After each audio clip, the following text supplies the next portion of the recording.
شارع موجود في حي مدينة نصر في القاهرة، وبيمتد من طريق النصر لشارع مصطفى النحاس. تقدر تروح أي حتة انت عايزها من الشارع ده. وشهرة الشارع بسبب إن فيه أشهر المطاعم ومحلات الهدوم. النهاردة هنتكلم عن صاحب شارع عمر مكرم. اتولد عمر مكرم في أسيوط 1750، ولما كبر انتقل للقاهرة علشان يكمل دراسته في الأزهر الشريف. وعلى طول بعد ما خلص دراسته وفي سنة 1793 أصبح نقيبا لأشراف مصر، لأن كل الناس كانت بتحبه وكان ليه مكانته المميزة بين العامة والخاصة.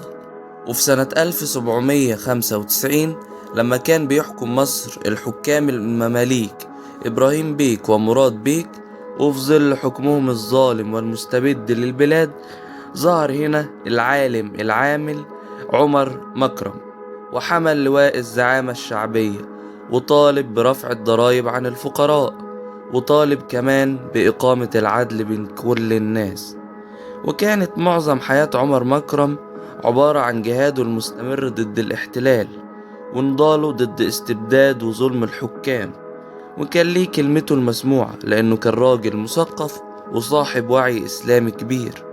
وفي سنة 1798 لما عرف عمر مكرم إن الفرنسيين جايين بحملة كبيرة وبيقربوا من القاهرة، عمل تعبئة للجماهير وجهزهم للمشاركة في القتال، طبعا بجانب جيش المماليك.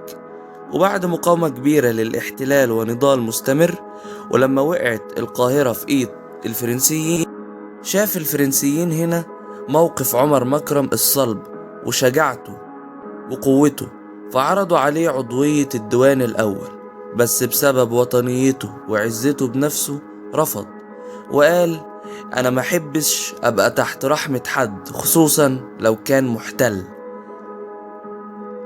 بعدها رجع للقاهرة وضحك على الفرنسيين كلهم وقال لهم أنا خلاص اعتزلت الزعامة والمقاومة الشعبية، وهقعد في بيتنا مش هعمل حاجة لأن أنا طاقتي خلصت.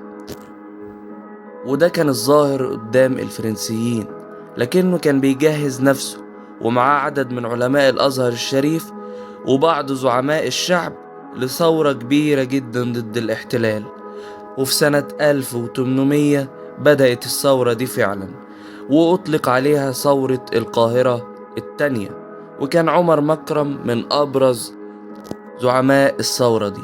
ولما الأوضاع هديت وعرف إن الفرنسيين بيدوروا عليه في كل حتة وصدروا كل أمواله وممتلكاته، اضطر عمر مكرم إنه يسافر برا مصر، وفضل برا مصر لحد ما الحملة رحلت سنة 1801. وفي غيرها وغيرها من المواقف اللي نشهد له فيها بشجاعته وشهامته وكفاحه ضد الاحتلال، زي مثلا انه قاد المقاومة الشعبية ضد حملة فريزر الانجليزية سنة 1807، ونجح انه يقدر يهزم الحملة، واضطر فريزر انه يرحل عن مصر.